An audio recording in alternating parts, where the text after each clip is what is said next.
So, so good afternoon, everyone. I am excited to join you all. Please forgive, I was trying to get all other platforms together and rolling, and we're not going to talk about this right here. We're not, because we did conditioning this morning or this afternoon, rather. But I wanted to make sure that I did come on here and honor what I had told you just as much as what I say to me, right? That I'm saying we're working all together because guess what? Today is day two, and I'm excited that day two has arrived. Day two is talking about one of the things that I absolutely love the most, and it's talking about peace, right? So day two looks like give me one second. Day two looks like it says 5 minutes of prayer or stillness. Remember, we talked about prayer and stillness, right? Prayer is you talking, stillness is you listening. That's the meditation part, right? And then the verse that says Philippians 4, verse 6 and 7. And then gratitude. Where did I feel peace today? Right? So let's put all that into perspective because this is the Training for Life journey of accountability, 30-day journey of accountability. And we're on day two. So we're all showing up. Yes, we're showing up. So now, Philippians 4, verse 6 and 7 says this. This is the Amplified Classic version. I always like that version. It says, do not fret or have any anxiety about anything. Instead, bring every concern to God through prayer, specific requests, and thanksgiving. His peace, which surpasses human understanding, will guard your heart and mind in Christ. So now, how many of us could use some of that level of peace where our heart and minds are guarded, where we are no longer stretched and feeling like we're stretched in every direction, coming and going, right? And we are able to actually pull some things together.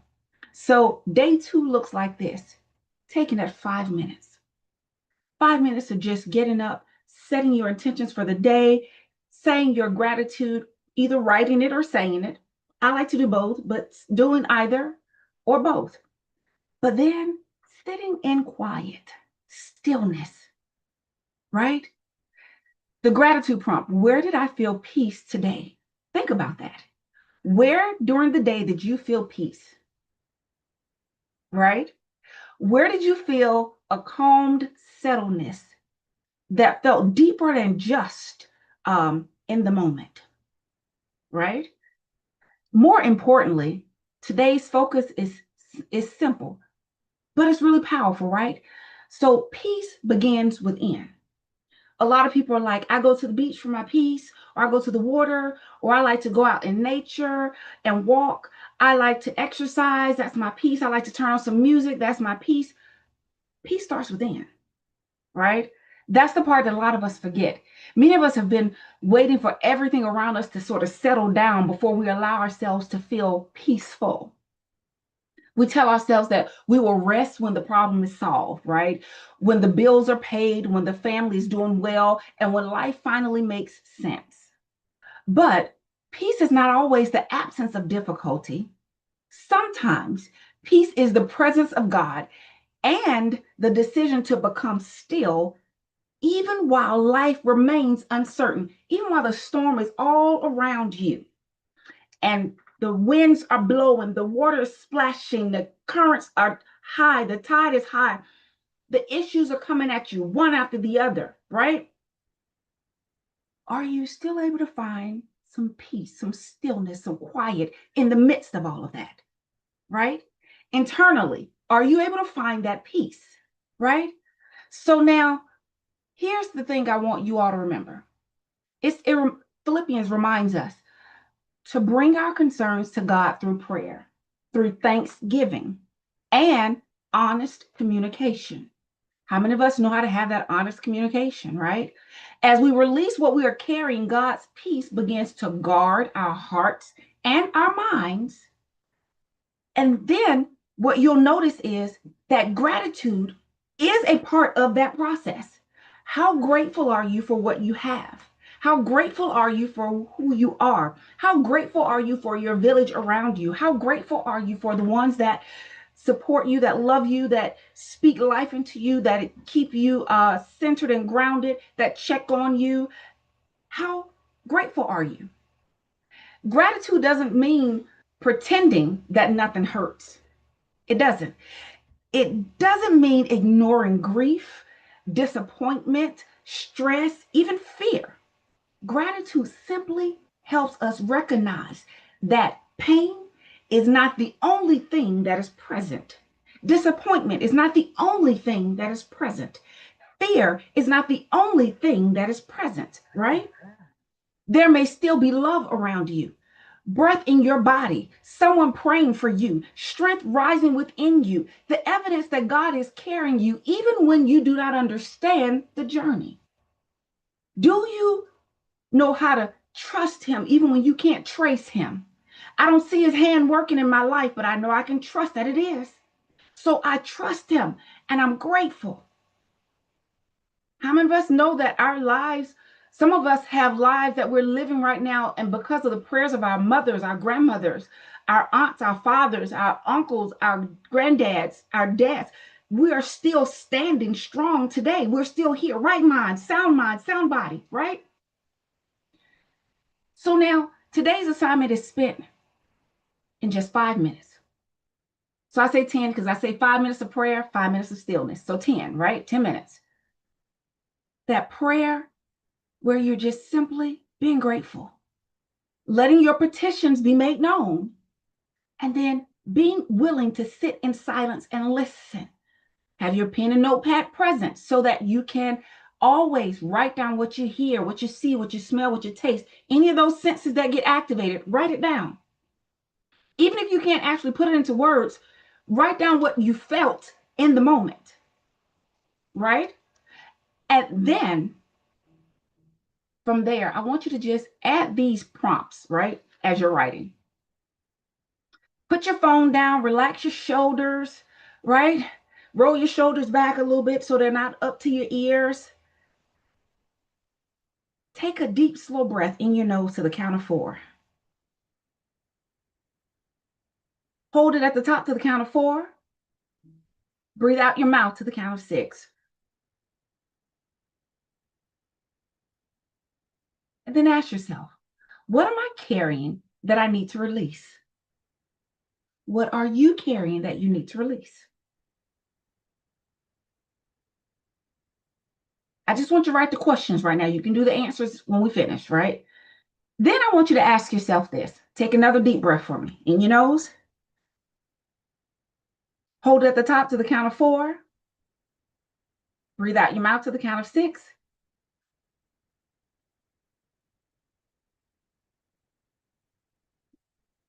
Where have I experienced even one small moment of peace today?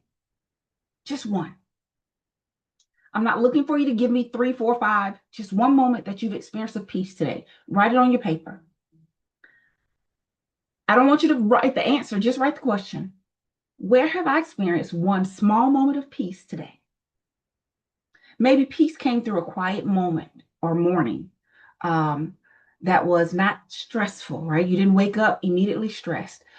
Maybe an encouraging conversation, right? Or a text message, a warm cup of tea or coffee, a prayer that you got a chance to get out without interruptions, right? A song that you heard that made you feel happy inside, right?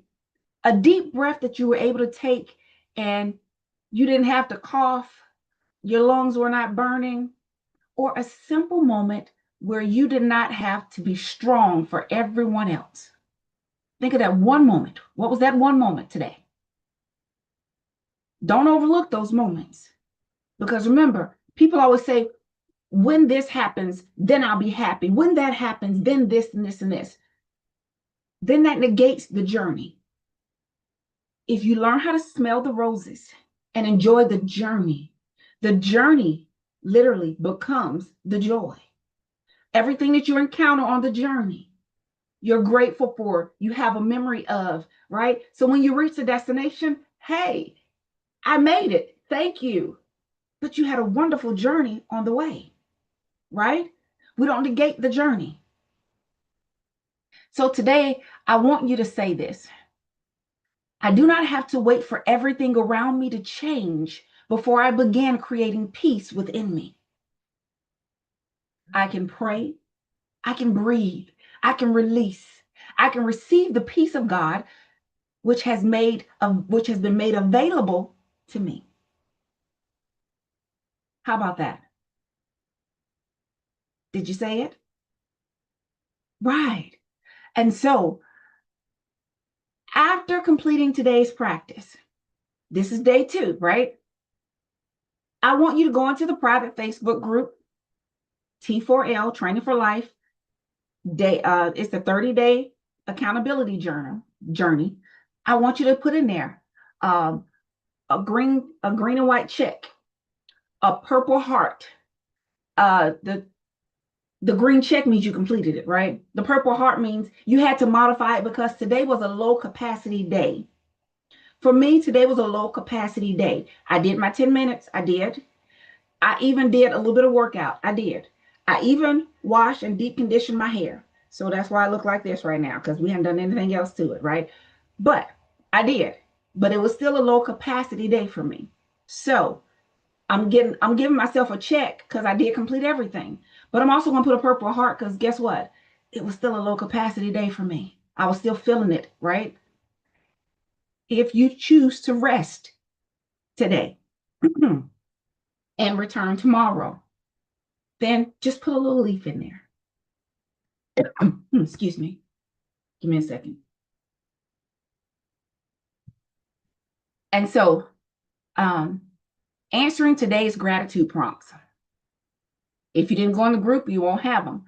So, where did you find peace today? Remember, we are taking this journey one day at a time, one choice at a time, and one transformation at a time. This is not about judgment. This is about accountability. This is about consistency in our intentions for ourselves. What's the one area of your life that you're looking to better over the next 30 days? Well, now 29 days. And I'm going to walk with you as we begin to make these adjustments in our lives, because that consistency and that intention is what's going to build everything else. It's going to set a foundation, and we're going to build everything else that we're accomplishing on top of that, right? So here are some of the questions that I did get. What does peace begins within really means? Thank you. So I want you all, I see some hearts coming so from the other platform, so you all can give some hearts too on TikTok, okay? But one of the questions said, what does peace begin within really mean? It means that we don't have to wait for every external situation to become perfect before we begin to create an internal calm, an internal settled feeling, right? Peace starts when we pause, we breathe, and that's why I always emphasize taking that moment. Do the breath work. Take your deep breath in your nose, count of 4. Hold at the top to the count of 4. Breathe out your mouth to the count of 6. Right? You can pray. You can choose what you will allow to govern your thoughts and your emotions. These are your choices. You don't have to just go with the flow and allow the day to cause you to feel however it wants you to feel that day, right? It's cloudy, it's raining here, it's, cooler than normal. So guess what? For some people, they're upset about that. Others are happy about it because it's cooling off. But either way, the weather outside does not determine how I feel inside. Someone asks, how can I feel peaceful when my life is still chaotic? Peace doesn't require the absence of problems. It requires an internal safety, spiritual grounding, and intentional focus. Caught that? Internal safety, spiritual grounding, and internal focus. So you begin with one small practice, such as 5 minutes of prayer, right? Slow breathing for 5 minutes. Silence, that's the meditation, 5 minutes. Or gratitude journaling. What are you grateful for today in this moment? And you may not be able to control everything around you. None of us can. The one thing that we know is constant in the world is change. So we may not be able to control everything around us, but you can decide how you will care for yourself while moving through whatever situation or circumstance you're in currently. Okay? Does that make sense? Okay, so with that, the next question that came, does feeling anxious mean that I don't have enough faith? No, not at all. Feeling anxious doesn't make you weak. It doesn't make you faithless. It doesn't even make you spiritually deficient. Anxiety may be a signal that your mind and your body your body, right, are feeling overwhelmed or unsafe. I tell people your brain never sees the light of day. And so the only thing that it has to go by are the senses and the responses that the nerve endings firing and signals back to it are telling it. So whether you're running from a dog, whether you are on a roller coaster and about to go down the hill, the brain doesn't know that you're not in immense danger. The signals coming back to it says, danger, danger, Will Robinson. So guess what? Cortisol levels go up. Fight, flight, freeze, fawn mode kicks in. And so doing the breath work, doing some stretches to relieve, like literally scan your body. Put your hand on your chest, put your hand on your stomach, and literally scan your body to see, where am I feeling this tension? Roll your neck to the side. Roll your shoulders back. Where am I feeling the tension? And wherever you're feeling the tension, be willing to stretch that area, stretch it out. Be willing to meditate for a few moments. Do some breath work while you're stretching that area out. Anxiety simply means that your body and your mind are responding to the nerve receptors and the what it's receiving, not the reality or the truth. So what you have to do is now assess what's really going on and what you're feeling. Once you understand it, now you can begin to address it and deal with it, right? Philippians 4:6-7 says it invites us to bring what we are carrying to God instead of hiding it, right? So faith does not mean denying what you're feeling. Acknowledge it, because it's only in acknowledging that you can begin to understand it, unpack it, figure out where it came from, what it's rooted in, and then begin to dismantle it, right? But faith gives us, how can I say this? It gives us somewhere to take what we feel. So my faith says that when I'm feeling anxious, I can take some deep breaths, I can go for a walk, and while I'm walking, I'm processing what I'm feeling and why I'm feeling it. As I'm dismantling it, I actually understand, it was because I was doing something new and I was nervous about it. So what does that do? I understand now where it's coming from. So what do? I break it down now into smaller steps. Let me break this down into some smaller bite sizes, just like eating an elephant. I'm not going to try to eat the whole elephant at one time. I can only eat one bite at a time. So I'm going to break the task that I'm doing down one bite at a time so that I don't feel overwhelmed. Then anxiety doesn't rise up in me.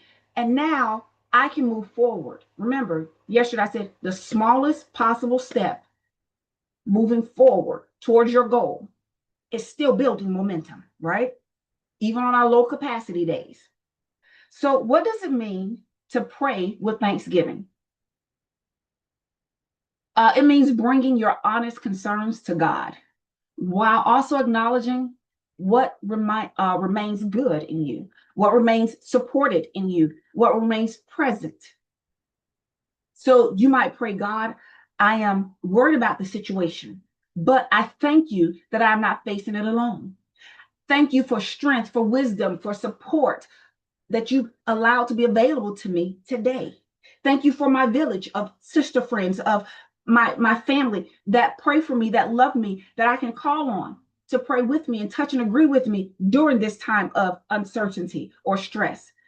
Thanksgiving helps us remember that difficulty is not the only thing present in our lives. It's not. We're all going to face some trials, some tribulations, some stresses, right? But that's not all you face. That's not all that's going on. And you don't have to face it alone. That is the whole reason for this 30-day journey of accountability. You don't have to do this alone. We're going to grow together, right? So number 5 was, how does gratitude help create peace? So gratitude creates redirections. So it redirects our attention from only noticing what is wrong or what is absent or what we don't have or what we're missing, to also recognizing what is sustaining us, what is present, what we do have, right? I may not have finished my hairstyle, but I'm grateful that my hair is clean. I have what I need. I do need to make some more flaxseed gel, but I have what I need to do my style, my hairstyle. And on top of that, guess what? I'm able to do that as soon as I finish fulfilling my requirement today for me, which was being here for you all. See how that works? So I'm grateful. What I do have a support system. I do have some sister friends and some friends who are checking in on me, making sure, hi, Sonia, how are you? Making sure that I'm here, making sure that we're moving forward, making sure that there's progress. You know, there are so many different things that we can be grateful for. And so that's why I challenge you all, do the gratitude journaling. It helps you to start seeing the good and not just the bad. It helps you to start seeing the difference in, I don't have, and now you're saying, oh, but I do have this. I do have that. Oh, I have time for this. I have room and space in my life and in my capacity for this. Gratitude opens your eyes to see what is around you. And so gratitude, it doesn't erase the pain. It doesn't. It broadens our perspective so pain is not the only voice that is speaking within us. Does that make sense? And ask yourself, what is still good, supportive, and meaningful in my life today? Even when you have a negative thought, ask yourself, what is still good, supportive, and meaningful in my life today? That answer will help you start shifting into gratitude. So the next question that came to me is, what should I do when my mind will not become quiet? If you're a person like me, I have 10, 12 things on my to-do list every single day, if not more, right? So what I tell people this, do not pressure yourself into focusing your mind into silence. You can't. Start by noticing your thoughts without judging them. That's a starting point. That's not the end place, but that is the starting point, right? Try this simple practice that I try. Take one slow, deep breath, and as you're exhaling, say something kind to yourself, right? And then name what you're feeling. Name it. What am I feeling? Identify what you need. Release the one thing from which you are grateful. Say it out loud. Remember, I told you your voice is tuned to the frequency that your body, your mind, your cells will respond to the quickest with. So the frequency of your voice is tuned for your body. So when you speak life to your body, guess what? Life begins to become in your life is flourishing in your body. Like that little song that one of my girlfriends and I, we sing it to each other almost every other day. We sing it. We call to make sure you've been singing your song, right? Every little cell inside my body, every little cell is happy and well. So we sing that song. I'm so glad every little cell in my body's happy and well. When you're singing it to you. And you are telling your body that you are happy and well. If this is the declaration you wake up with every single morning, that I sing this to myself every morning when I first wake up, while I'm singing that song, when my mind tries to go other places, I bring it back by tapping, tapping, tapping, tapping, tapping. Why? So that my body will understand I'm speaking to you. Every cell is happy and well, right? But then we name that one, after we name that one thing that we're grateful for, I want you to literally Remember this, that peace often develops through practice, not pressure. So it's the consistency of giving yourself those moments of meditation, those moments of silence, those moments of reminding yourself, I am supported, I am loved, I am protected, I am safe, I am whatever it is you need to say to yourself. That's contrary to what your mind may be trying to say, because some people constantly have negative thoughts. They don't understand that some of the frequencies that our cell phones put out, that our televisions put out, that our radios put out, some of those frequencies are programming our minds to speak negative to us. So being careful and cognizant of that allows you that space to now begin to dismantle that. For me, I have my electronics plugged into power strips. So when I'm done for the day, I turn the power strip off. So now the TV is not emitting a frequency. The laptop, none of this stuff is emitting frequencies because they're turned off. The power source is turned off. Now it's just me and me. And I can begin to speak life back into me. I do that practice at night before I go to bed. That way, when I wake up, I feel more rested. I feel calm. I feel more focused. I feel more centered. And I'm able to wake up and sing my little song. Every little cell is happy and well. And it brings a smile to my face. It brings joy to my heart.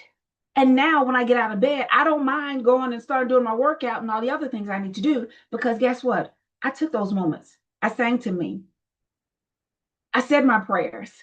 I did my meditation. I did my gratitude journaling. And now I have joy. Now I have peace, right?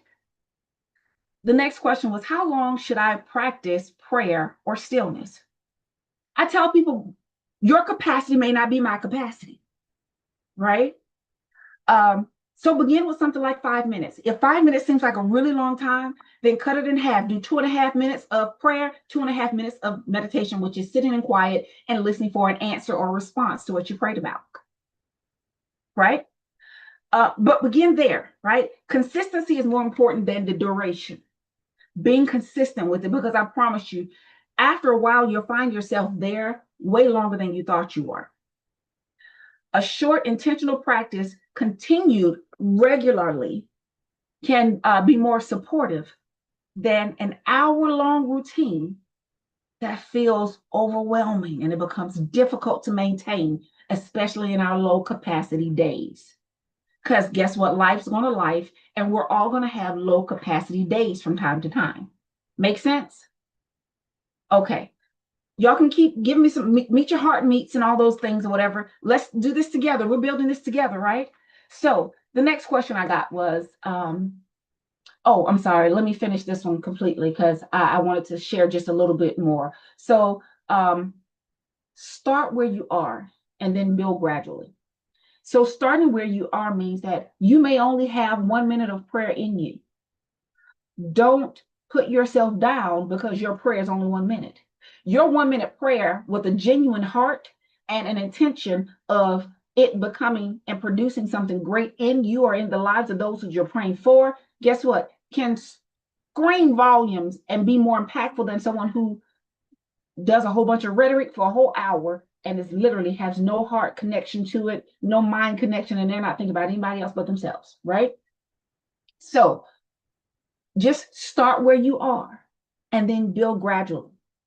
Stay within your comfort zone, but don't make it so difficult that you end up feeling like you're shaming yourself into doing it. That's never positive. That's not what we're here for. We are going to stay consistent. We're going to stay grounded.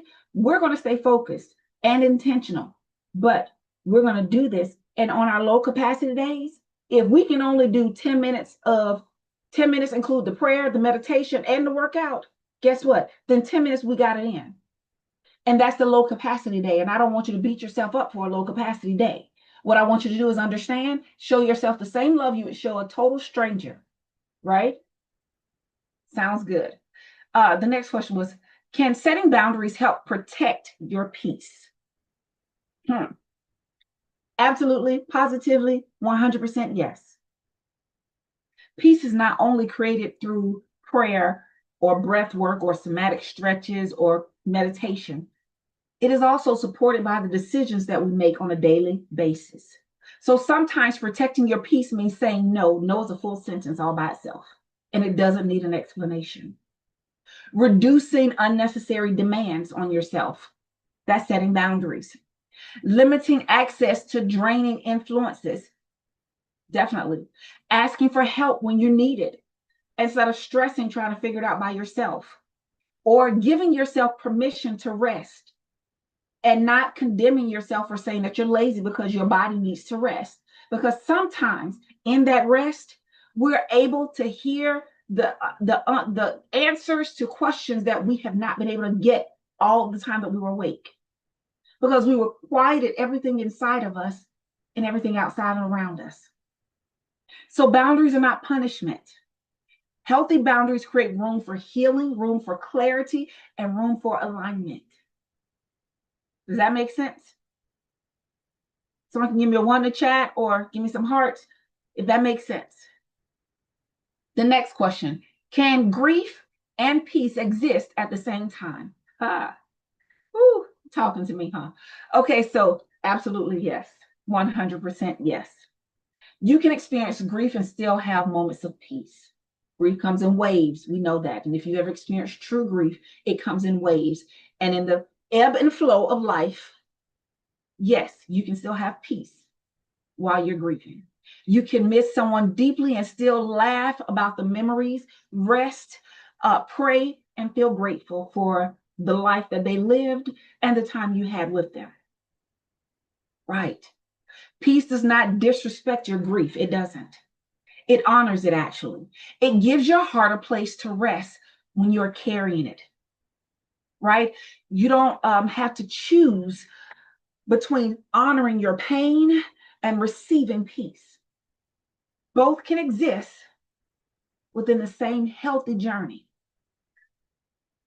the same healing journey, the same whole journey. And so you don't have to choose, oh, I'm grieving, so I can't be at peace. No, you can. Nothing is just straightforward, right? The last question: what should I do when prayer and gratitude don't feel like enough? Prayer, gratitude, and nervous system practices can be meaningful sources of support. They really can. But you don't have to handle everything alone. None of us were meant or created to be an island. Each one of us need the others to survive. I was speaking to a sister friend, and she and I were talking about how when we were growing up, we had a whole village of people. Like, you knew everyone on your street, the parents, the children, you know what I'm saying, their relatives that came to visit on a regular basis. You knew everyone on the street, no matter how long the street was. And I feel like it's a sad thing because the children nowadays don't understand, because they don't get the joy and pleasure of experiencing that village to come around them in times of trouble, in times of sadness, in time of loss, in time of newness of birth or life. They don't get that same thing and atmosphere that we grew up with. I'm in my 50s. So what I grew up with is something totally different. Like, my children, they had that. Well, all the kids in the neighborhood played together. They went to each other's houses. All the parents knew each other. And yeah, well, someone said they think that's because I was from the South. Really? So you all didn't have that up here? That's crazy. So I had it. I grew up in Atlanta, Georgia. And even though I lived in a major city, we had our community. And our community, I grew up in Southwest Atlanta, over off of Cascade Road, in the houses behind Johnny White Park, Beecher Road, Pine Oak, and all that, and Shirley. I grew up over there. That was home for me. That's why I learned how to ride a bike. That's why I learned how to throw a football. That's why I learned how to play kickball. I mean, I grew up in a community that had children of various ages, and we all played together. The older ones taught the younger ones.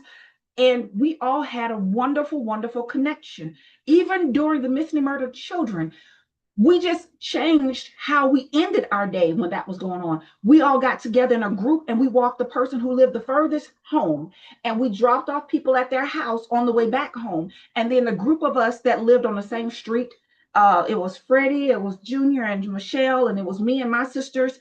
We all got in our driveways, or for us, our front yard, and we all walked in the house at the same time because we could see each other. And we were the last ones to get home because everyone else lived further away. So we walked everyone home and we made it back to our street before the street lights came on. So even during the missing and murdered kids in Atlanta, we still had community and we still had that bond and we still had that sense of unity and support. And that was something that was amazing all by itself. But I tell people, reach out to someone that you know is safe to talk to. Speak with a trusted pastor or a counselor or a therapist, a physician, or a qualified mental health professional. Or when your emotions feel persistent, when they feel like they are just overwhelmed and you don't know what else to do, it gets difficult to manage situations. It's okay to ask for help. It's okay to say, I'm not okay and I need some help. I think that there's a stigma that had been put around people asking for help or coming to a qualified therapist. Now that I'm a master social worker, I see the importance of having a community of people that you can come to that don't judge you, but they are willing to help you. They're willing to walk with you and talk with you through a situation or circumstance and make life a little bit easier, give you practical tools and steps that you can implement in your life that help you to keep going. And so those were the questions that I received. If someone else put in a question, if you have a question now you want to ask really quickly about our topic, which is peace begins within, and Philippians 4 verse 6 and 7, then please, by all means, put your question out there real quick. I will answer it to the best of my abilities, and we will come back tomorrow for day 3. Don't forget to look for the private Facebook group or friend me. And if you DM me and say, I want to be added to the group, I can do that so that you can get the calendar, you can get the instructions. But we are walking this 30 days out, now 29 days out, so that we can have more accountability, so that we can support each other through life's transitions, through life's challenges, because life is lifing, right? So today, we will not pressure ourselves to solve everything at once. We're going to pause. We're going to pray. We're going to breathe. We're going to practice gratitude, and we're going to take the next peaceful steps that are available to us to keep momentum moving forward. We're not going to judge. There's no judgment here. This is simply support, encouragement, and love. Last chance, going once, going twice. Any questions? Remember our gratitude prompt. Where did I experience even one moment of peace today? That's your gratitude prompt. And I am Shantell Smith. This is Training for Life. And here we heal, we regulate, and we thrive. And so I look forward to speaking with you all tomorrow. By all means, I know some of you may be at work when I come on, but just know that you can go to my YouTube channel or you can go to the Facebook group. So I know I told you all 12, but like I told you, today was a low capacity day for me. It was. And I am pressing my way. So in my press, I challenge you to press with me. And we're going to celebrate the small victories as well as the large ones together. So what I will do is in the Facebook group, you'll see it. You'll see the time. Okay. I look forward to seeing you all. Just if you follow me, turn on the notifications so you can get the notifications when I come live. And we'll be here. We're going to walk through this, and our accountability is going to look like the intentions that we're putting forth to lay a foundation so that a particular area that we've chosen, just one area in your life that you've chosen over the next 30 days, that you're going to increase. You're going to be more consistent in. You're going to be committed to growth in just one area. I don't want you to have a whole list of things, just one, just one. And even on your low capacity days, we've set some boundaries to make sure that even on your low capacity days, that you're able to accomplish what needs to be accomplished. So I love you all to life. Tomorrow I will have better responses. If this was a social worker discusses grief and finding peace, ask your questions. Yes. Okay. So I'm sorry, the AI is summarizing some things, and I thought there was a question. Okay. So yes, as a social worker, I am definitely here if you need me. You can reach out to me. You can DM me. You can message me. I honor HIPAA. I respect HIPAA. And more importantly, I respect the covenant and the licensure and the ordination that I went through for me to become a minister of the gospel. So, by all means, whatever we talk about is going to be between us. Whatever you share will be right here and it won't go any further. That's why I made the Facebook group private. So, if you felt like you want to share a little bit in the group, you can. And there is no judgment there. And if I see any, trust me, people will get put out the group and not allowed to be back or come back. So, I love you all to life. Go forth. Have a prosperous and intentional day of consistency and growth, and in knowing that you can do this. We can live life and we can be grateful and achieve every single goal that we have for ourselves. I will talk to you all tomorrow. I am trying to